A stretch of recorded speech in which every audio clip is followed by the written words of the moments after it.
அனைவருக்கும் வணக்கம். அரசு அதிகாரிகளை உருவாக்கும் நோக்கில் உங்கள் இம்பல்ஸ். நம்ம பாக்ஸ் கண்டென்ட்ஸ் எல்லாமே பார்த்துட்டு இருக்கோம். இப்போ ஜியோகிராஃபியில் இருக்கக்கூடிய கண்டென்ட்ஸ் எல்லாமே பார்க்கணும். போன வீடியோல 6th லெசனோட ஃபர்ஸ்ட் லெசன் பார்த்துருப்போம். இப்போ செகண்ட் லெசன் பார்க்கலாம். ஓகேங்களா?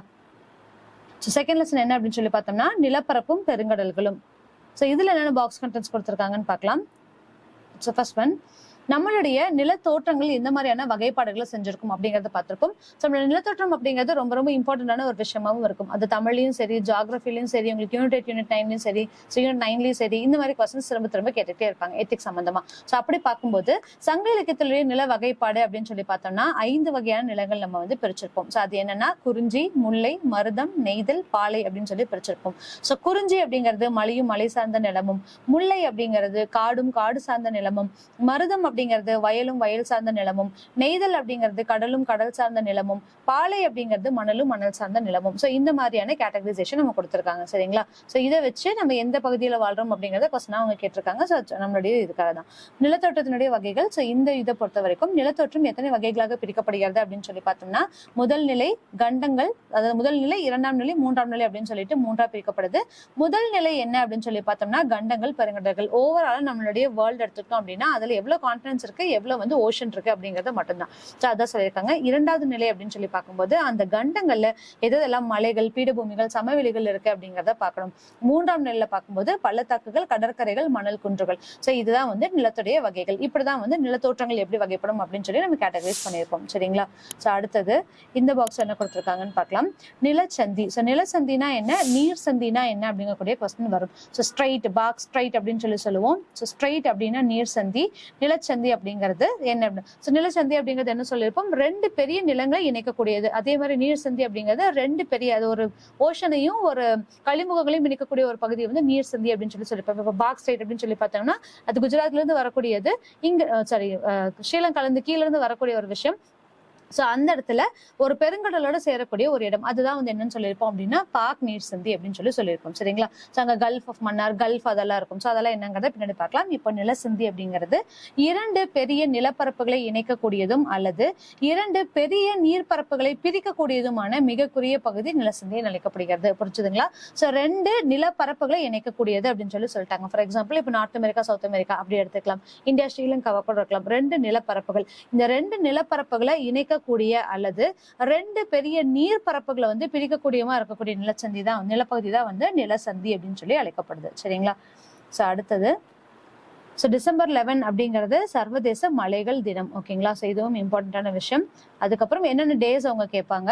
சர்வதேச மலைகள் தினத்தை கொண்டாடுவதற்கு முழக்க இது நம்மளுடைய இதாக தான் கொடுத்துருக்காங்க. நம்மளுக்கு தேவையான கண்டென்ட் என்ன அப்படின்னா டிசம்பர் 11 சர்வதேச மலைகள் தினம் அப்படிங்கிறது. ஓகேங்களா? அடுத்தது இந்த பாக்ஸ் என்ன கொடுத்துருக்காங்க அப்படின்னு பார்க்கலாம். தருமபுரி பீடபூமி, கோயம்புத்தூர் பீடபூமி மற்றும் மதுரை பீடபூமி அப்படின்னு சொல்லிட்டு 3 பீடபூமிகள் தமிழ்நாட்டில் காணப்படுகிறது அப்படின்னு சொல்லி சொல்லியிருப்போம். பீடபூமி அப்படின்னா என்ன அப்படின்னு சொல்லி பார்த்தோம்னா ஒரு மலைப்பகுதியில இருக்கக்கூடிய பிளெயின்ஸ் ஏரியாவை நம்ம பீடபூமி, பிளாட்டோ அப்படின்னு சொல்லி சொல்லுவோம். அப்படி பிளாட்டோ அப்படின்னு பார்க்கும்போது நம்மளோட தமிழ்நாட்டுல 3 பீடபூமிகளை நம்ம கேட்டகரைஸ் பண்ணிருக்கோம். ஒண்ணு தர்மபுரி பீடபூமி, கோயம்புத்தூர் பீடபூமி, மதுரை பீடபூமி அப்படின்னு சொல்லிட்டு. சரிங்களா?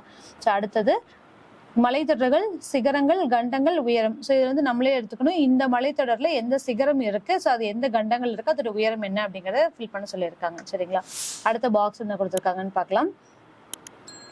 ஆற்று சமவெளிகள் பண்டைய நாகரிகங்களினுடைய தொட்டிலாக விளங்குகிறது. இது ஒரு ரிப்பீட்டட் கொஸ்டின். ஓகேங்களா? நாகரிகங்களின் தொட்டில் என்ன, பண்டைய நாகரிகங்களின் தொட்டில் என்ன அப்படிங்கிற கொஸ்டின் திரும்ப திரும்ப கேட்டுக்கிட்டே இருப்பாங்க. ஆற்று சமவெளிகள். ஓகேங்களா? ஆற்றங்கரையோரம், ஆற்று சமவெளிகள், புப்பா கொஸ்டின்ஸாவே இது இருக்கும். சரிங்களா? இந்தியாவில் சிந்து நதி மற்றும் எகிப்தினுடைய நைல் நதி போன்ற ஆற்று சமவெளிகள் நாகரிகங்கள் தோன்றி செலுத்தொங்கி வளர்ந்தன. சரிங்களா? ஃபர்ஸ்ட் எங்க நாகரிகம் தொடங்குச்சு அப்படின்னு சொல்லி பார்த்தோம்னா ஆற்றங்கரை ஓரத்துலதான். அப்ப ஆற்று சமவெளிகள் தான் பண்டைய நாகரிகங்களுடைய தொட்டிலாக இருக்கு அப்படிங்கறத சொல்லியிருக்காங்க. அடுத்தது புவியின் மேற்பரப்பில் உள்ள பொருள்களை, அதாவது பாறைகள் தானே மேல இருக்கும், அந்த பொருள்களை அரித்து அகற்றுதலே அரித்தல் என அழைக்கப்படுகிறது.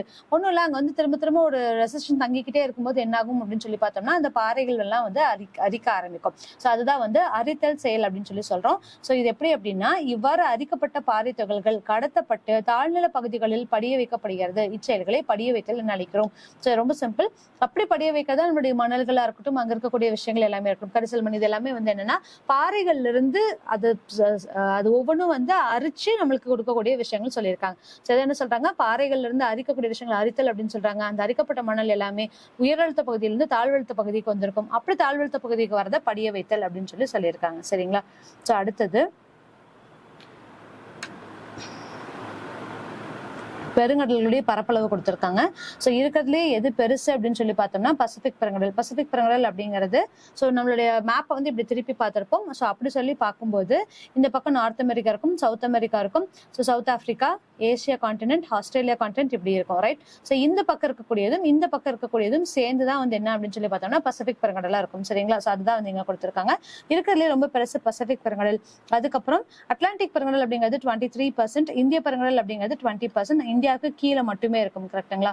சரிங்க, இந்த பக்கம் இந்தியாவுக்கு கீழே மட்டும் இருக்கிறது இந்திய பெருங்கடல் அப்படின்னு சொல்லி அழைக்கப்படுது. அடுத்த தென் பெருங்கடல் அப்படிங்கிறது 6% இருக்கும். ஆர்டிக் பெருங்கடல் அப்படிங்கிறது 4% இருக்கு. ஸோ இது வந்து அதோடைய பரப்பளவினுடைய அளவின் பொறுத்த வரைக்கும் அதோடைய சதவிகிதம் குறிக்கப்பட்டிருக்கு.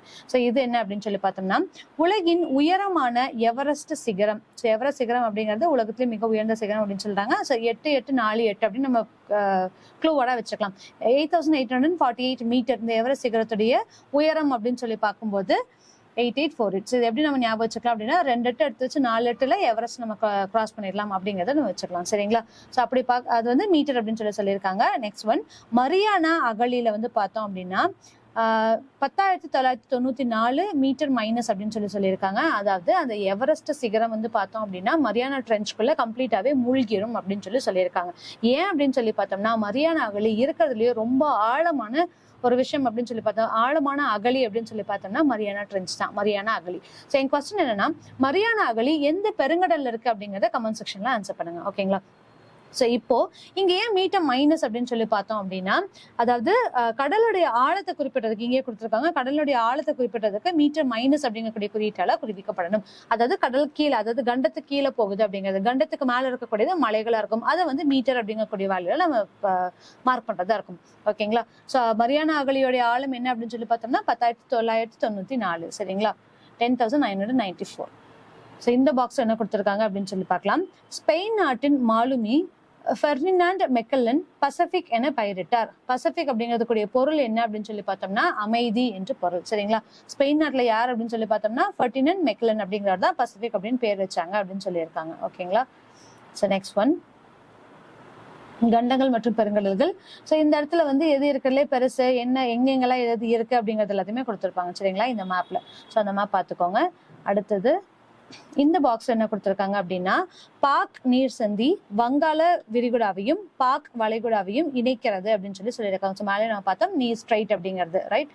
ஸோ அந்த ஸ்ட்ரைட் அப்படிங்கிறது எங்க இருக்கு அப்படின்னு சொல்லி பார்த்தோம்னா வங்காள விரிகுடாவையும் பாக் வளைகுடாவையும் இணைக்கிறது. ஸோ முதல்ல சொல்லியிருப்போம் 2 கடல் பரப்பு மேல எப்படி நீர் சந்தி அப்படிங்கிறது என்ன பார்த்திருப்போம். ஒண்ணு ரெண்டு பெரிய நிலப்பரப்புகள் இணைக்கக்கூடியதா இருக்கும். அதே மாதிரி இங்க 2 பெரிய நீர் பரப்புகள் இணைக்கக்கூடியது நீர் சந்தி அப்படின்னு சொல்லுவோம். ஸோ இது 2 எது அப்படின்னு சொல்லி பார்த்தோம்னா வங்காள விரிகுடாவையும் பாக் வளைகுடாவையும் இணைக்கிறது. ஸோ அதுதான் வந்து என்னன்னு சொல்றாங்க பாக் நீர் சந்தி அப்படின்னு சொல்றாங்க. ஸோ இது ரொம்ப ரொம்ப இம்பார்ட்டன்ட். 6 டிகிரி கேனல் அப்படின்னு சொல்லுவோம். 6 டிகிரி கால்வாய். ஸோ இது எது அப்படின்னா இந்திரா முனையும் இந்தோனேஷியாவையும் பிரிக்கிறது. நம்மளுடைய இந்தியாவினுடைய எல்லை அப்படின்னு சொல்லி கேட்கும்போது அது இந்திரா பாயிண்டா தான் இருக்கும். இந்திரா முனை அப்படிங்கிறது இந்தியாவினுடைய எல்லை. சரிங்களா? ஸோ இது வந்து கடலுக்குள் இருக்கும்போது இந்திரா முனை வந்து மூடி இருந்தது. ஸோ அந்த ஒரு விஷயமும் அதுல இருக்கும். சரிங்களா? ஸோ இந்திரா முனை தான் வந்து பார்த்தோம் அப்படின்னா 6 டிகிரி கேனல் 6 டிகிரி கால்வாய் அப்படிங்கிறது இந்திரா முனையும் இந்தோனேஷியாவையும் பிரிக்கிறது. 8 டிகிரி கால்வாய் அப்படிங்கிறது மாலத்தீவையும் மினிகாய் தீவையும் பிரிக்கிறது. 9 டிகிரி கால்வாய் அப்படிங்கிறது லட்சத்தீவையும் மினிகாய் தீவையும் பிரிக்கிறது. 10 டிகிரி கால்வாய் அப்படிங்கிறது அந்தமான் தீவையும் நிக்கோபார் தீவையும் பிரிக்கிறது. ஸோ இதுவுமே வந்து இம்பார்ட்டன்டான ஒரு பாக்ஸ். ஸோ எந்த கேனல்ஸ் எதை ரெண்டையுமே பிரிக்குது அப்படிங்கிறத சொல்லியிருப்பாங்க. சரிங்களா? ஸோ இந்த டிகிரிங்கிறதுல நம்ம என்னவா சொல்லியிருந்திருப்போம் அப்படின்னா நம்மளுடைய கற்பனை கோடுகளா இருக்கக்கூடிய ஈக்குவேடாஸ்லையும் நம்மளுடைய அதை வச்சு நம்ம மீன் பண்ணியிருப்போம். ரைட்? லாட்டிடியூட் அண்ட் லாங்கிடியூட் வச்சு நம்ம சொல்லியிருப்போம். தீர்க்க ரேகைகள் அச்சரேகைகள் வச்சு நம்ம சொல்லியிருப்போம். ஸோ அந்த ரேகையை பொறுத்த வரைக்கும் ஒவ்வொரு டிகிரி கேனல்ஸ் வந்து நம்ம மார்க் பண்ணுவோம். ஸோ அந்த கேனல் வச்சுதான் எதையும் பிரிக்குது அப்படிங்கறது இந்த பாக்ஸ்ல கொடுத்துருக்காங்க. சரிங்களா? ஸோ அடுத்தது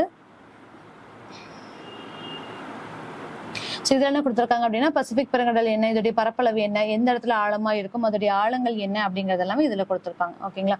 ஸோ இதோட இந்த லெசனோட பாக்ஸ் கண்டென்ட் முடிஞ்சது. ஸோ இதே மாதிரி அடுத்த லெசனோட பாக்ஸ் கண்டென்ட் நெக்ஸ்ட் 6 வீடியோஸ்ல பார்க்கலாம். தேங்க்யூ.